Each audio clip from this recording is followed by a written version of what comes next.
Ohio, in Toledo, Ohio, at the Goodies Heavy Duty Truck Salvage location. I'm here with Kenneth Niemeyer.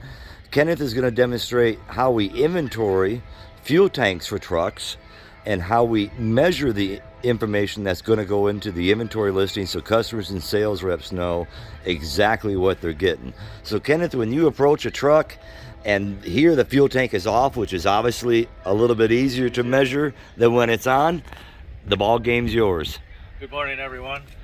Of course, you can see this fuel tank is off, but when you approach a fuel tank on a truck, usually the cab skirt most of the time is in the way, so it's a little bit harder to measure.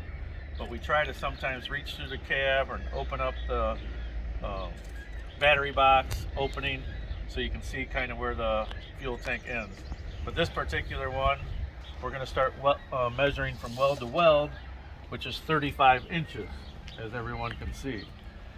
This is also an 80-gallon tank off of a Freightliner, and the drop downs in iTrack let you sell it with brackets or without brackets, which is a different price. We guarantee the fuel tank, the brackets if they come, as long as we see they haven't been re-welded. It comes with a sending unit. We also measure the diameter of the fuel tank, which this one would happen to be 25.5. So, in essence, I guess we're going to start welding or measuring from weld to weld. Yep. Which I think is a better idea. And that's it. How to measure All right, fuel on tank. some of the larger ones, if you don't mind stepping over here for a sec, because obviously it comes down to the weld. There's some consistency in some models. You got a little bit more of the edge from the weld, but if we're consistent, we're going to have the information right, and the customer's going to get where they're going. It's off Kenworth. And as you can see, it doesn't have much of a bubble as a Freightliner.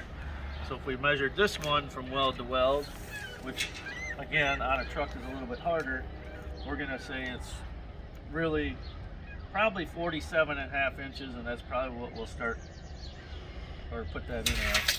And again, you can measure the diameter, which some of them have a bubble, which makes it a little bit harder. This one looks a little more flat. So yeah. Even though this one honestly is probably 24 3/4, we might just round it to 25. Yep. So.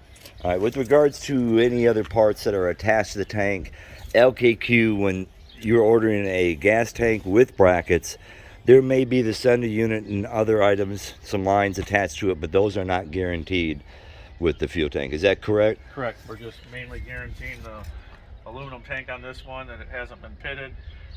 Most of the time we'll at least loosen these up and see what it looks like behind the brackets, or sometimes when you start messing with that stuff, they'll show a little bit, and you might have a problem when you send it to the customer because they have been pitted, and once you start messing with it, they sometimes start to leak. So sometimes it's best just to leave them alone. Okay, very good. Kenneth, thank you very much. Thank you.